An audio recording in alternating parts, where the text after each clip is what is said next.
Present.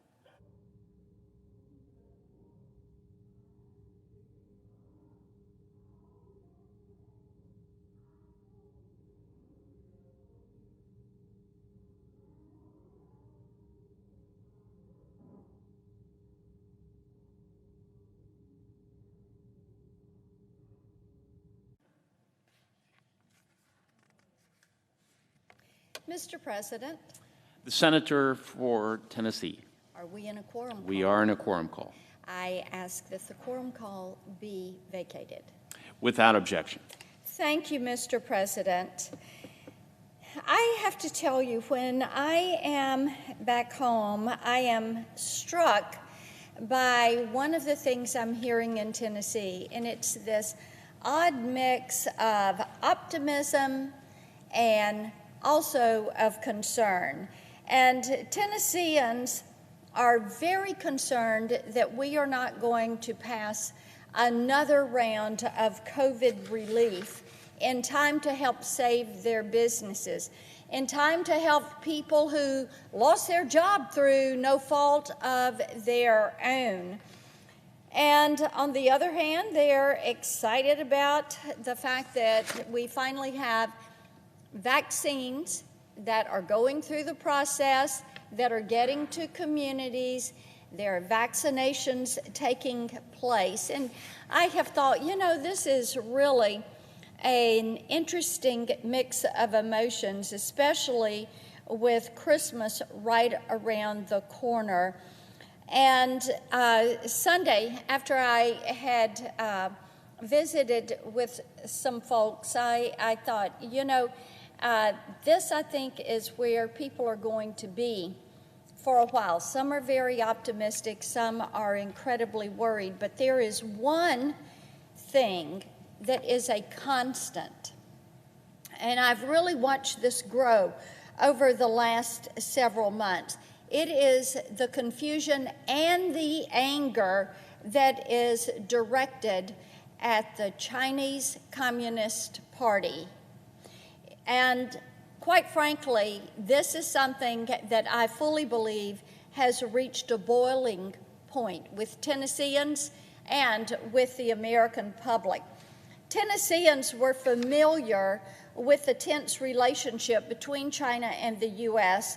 well before they found themselves in the middle of this pandemic. Here's a good example. At this point, most everyone is familiar with China's notorious disregard for intellectual property rights. But when I first started working on this issue in the House with songwriters back in Tennessee, and it was in the early 2000s, we felt like we were fighting that battle all alone. We had to fight with Chinese officials and eventually were able to establish some initial royalty rates payable to U.S. copyright owners whose sound recordings are broadcast in China. That was a solid win, but the fact that we had to fight so hard for something so simple really was frustrating. And people in Tennessee have not forgotten that frustration. Before this year, they were painfully familiar with the Chinese government's abysmal human rights record. That initial footage of massive protest in Hong Kong had resurrected memories of Tiananmen Square and reminded everyone that the Chinese government still uses political violence, speech suppression, and torture to silence dissent. The people I talked to had read about diplomatic tensions and trade deals, and they could sense that in spite of all those optimistic perspectives on the nightly news, our biggest rival in Asia had become our adversary.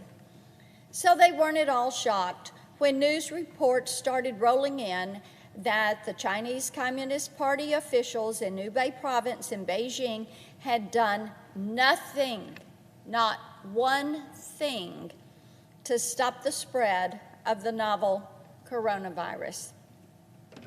Since then, Tennesseans, and indeed most Americans, have received a valuable education, courtesy of Xi Jinping and the Chinese Communist Party. We learned that the Chinese government's failure to sound the alarm wasn't an anomaly, it was intentional. Neither was there strong arming of the World Health Organization or the incarceration and torture of doctors and journalists who defied gag orders to blast out warnings to anyone who would listen. They tried to tell us this was reaching a pandemic, and they were punished. And as they look around at the economic ruin in their communities as small businesses are shuttered and independent music venues are boarded up for the long haul, all those puzzle pieces are falling into place, and quite frankly, they are justifiably upset. I would venture to say many of them are absolutely furious with what the Chinese government has done. By now, we understand this is what the Chinese Communist Party does. As a government, as an all-powerful political organization, and as a group of rabid ideologues from whom acts of genocide flow as easily as the propaganda posted to their many official Twitter accounts, this is all a part of their quest for global dominance, and their success depends on gaining complete control over speech, thought, resources, and their relationships with other nations. This is the Chinese Communist Party's master plan. When Xi Jinping took power in 2012, there were a lot of optimistic pundits out there who thought that he would embrace transparency and liberal economic policies, but oh my goodness, have they ever been wrong. In fact, he styled himself in the image of Mao, creating a personality cult that equates attacks on Xi with challenges to the legitimacy of party rule. It's all about him. Anyone who has opened a history book knows this doesn't bode well for diplomatic efforts to rebalance power. This isn't my political opinion. This is the reality that diplomats, members of the defense community, and policy experts accept as a matter of fact. The Senate Armed Services Committee accepted this reality when we drafted the bipartisan 2021 NDAA. This year's bill contains the most substantial action we've ever taken to counter Chinese aggression and great power competition. It establishes the Pacific Deterrence Initiative, which will help the military enhance defense capabilities in the region and reaffirms our commitments to Taiwan, India, Vietnam, and Japan, and other allies and partners geographically near China. We drafted numerous provisions to keep U.S. intellectual property, technology, and data out of Beijing's grasp by limiting funding for universities that host Confucius Institutes and restricting defense industrial base employees from working for Chinese-owned companies. Why did we do this? Because we have learned. Not only is this part of China's propaganda, this is where they are embedding their spies. In 2021, we'll take major steps to secure our supply chain and invest in American innovation to maintain our technological advantage. We paid particular attention to accelerating the development of 5G networks that are needed by our troops in the field, and to complement that expansion, enhancing our nation's cybersecurity strategy. The Chinese Communist Party isn't just playing politics on Twitter. Their tactics pose a very real threat to our nation's security and that of our allies and our partners. I've spoken at length about how badly we need to unravel our relationship with China. I've examined problems related to our medical supply chains, security issues in the building blocks of popular technology, and sourcing for rare earth elements. Reclaiming these critical resources will take time and investment, but it can be done, and I will continue to fight for this as we move into the next Congress.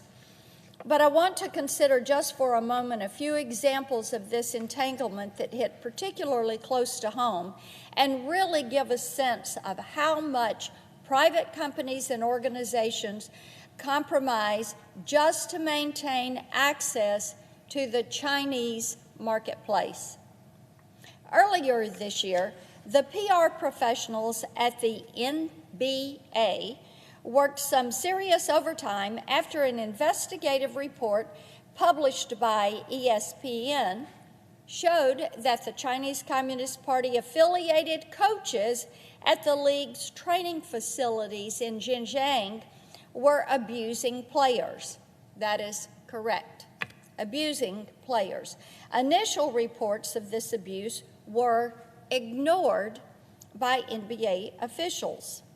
Keep in mind that these training facilities existed in the same region as those concentration camps used to imprison the Uyghur Muslims and others guilty of thought crimes against the Chinese Communist Party. So, what was the NBA doing there in the first place? How could something like this actually happen? Here's the reason. Communist China plays host to an estimated $4 billion NBA market. They say that China is basketball obsessed, and NBA execs have used every avenue they can to take advantage of that $4 billion market. And they jealously protect those relationships, even if it means using skyrocketing sales numbers to explain away the blind eye they've turned to the CCP's crimes against humanity. They're not alone. Walt Disney. This fall, Disney released the live-action version of Mulan and caught some well-deserved hell after sharp-eyed rights activists combed through the credits and discovered that filmmakers chose to shoot scenes for the movie in where? Xinjiang. Knowing that they'd have to cooperate with who? The Chinese Communist Party's propaganda flacks to get the kind of footage they wanted to play to their desired Chinese audience. Netflix also ran afoul of human rights activists when they inked an adaptation deal with an author who parrots Chinese Communist Party propaganda and made racist comments about the persecuted Uyghur Muslims in Xinjiang. None of these scenarios involved high-stakes diplomatic negotiations. No one involved was on a mission to balance the geopolitical scales at all cost. They did, however, stand to net a tidy profit by maintaining friendly relations with the Chinese Communist Party. But did they ever stand up and defend the Uyghur Muslim minority? No, they did not. When faced with such manipulation on a global scale, Tennesseans expect accountability. They want news reports and hearings and absolute condemnation. But that's not what they get. Instead, they get regurgitated propaganda transmitted directly from the CCP, peppered with media buzzwords and distilled into sound bites. Our attempts to hold the Chinese Communist Party accountable for covering up the origins of the pandemic were met with baseless accusations of xenophobia, of racism. I've met similar resistance when speaking truth to power about the CCP's aggression in Tibet, Mongolia, the concentration camps in Xinjiang, and the arbitrary detention of the Hong Kong freedom fighters. Prominent members of the press, pundits, and even members of Congress who have access to more than enough information to know better all provide cover for the Chinese Communist Party at the expense of American lives and livelihoods. It's all there in black and white. They're failing an open book test because they are refusing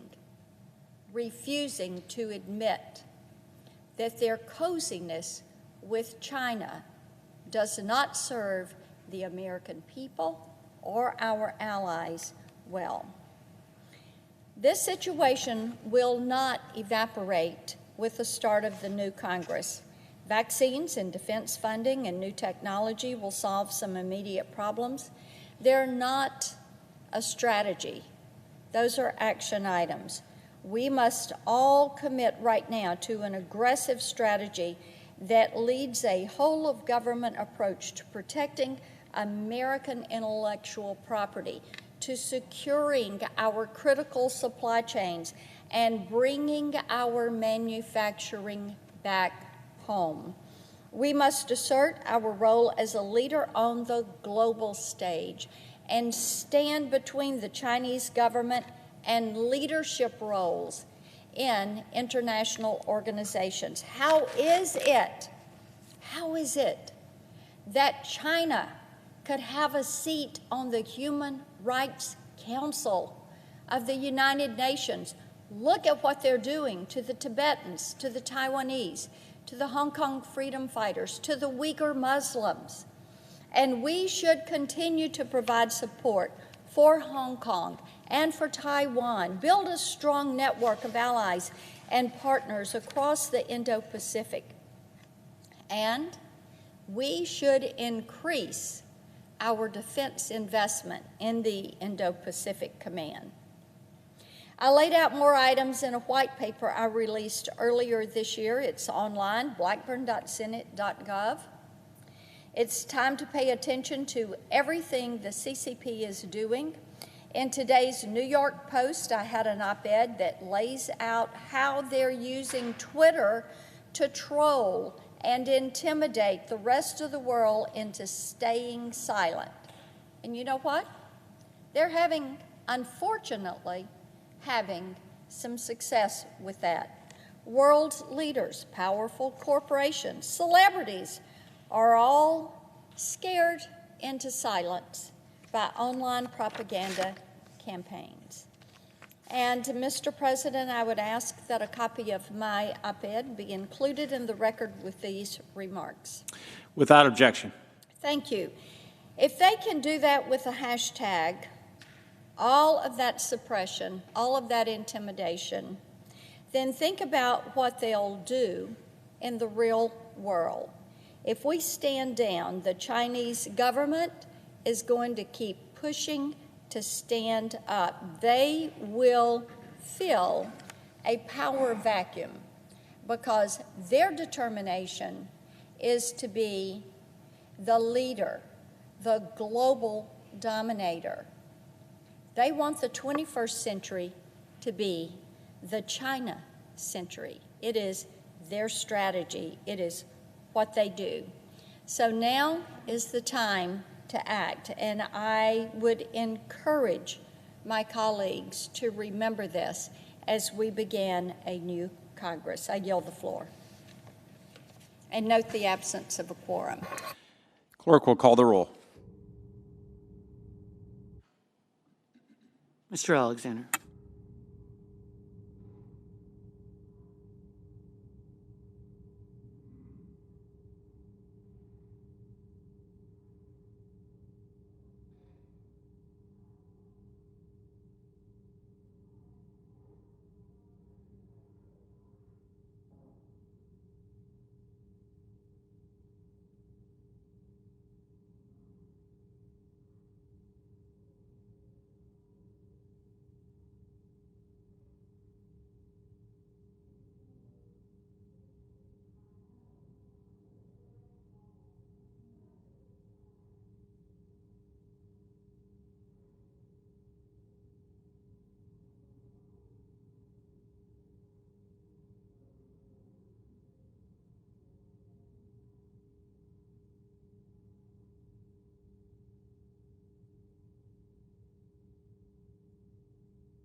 The Senator for Ohio. Thank you. I ask the House Senate to dispense with the quorum call. Without objection. Thank you, Mr. President. This spring, I was talking with a grocery store worker in Ohio who told me, they call me essential, but I feel expendable. That grocery store worker, thousands of others are in the front lines of this pandemic. They risk their lives so that Americans can keep food on their table and get their packages delivered. They change linen in hospitals. They drive city buses. They stock, or rural buses. They stock shelves in supermarkets. When these workers go home at night, having been exposed to the public pretty much their whole workday, they worry they're going to bring the virus home and infect their families. It's essential workers keeping our society going. A number of American corporations claim to recognize this. They've run feel-good ads, or at least they did early in the pandemic, saying thank you to essential workers, claiming these workers are the heart of their companies. But saying thank you is not nearly enough. Workers don't need a PR campaign. They need fair pay and protections on the job. These corporations get positive press off their workers while too often paying them poverty wages, in too many cases failing to protect their safety in the workplace. I wrote a letter this summer published an open letter to corporate executives published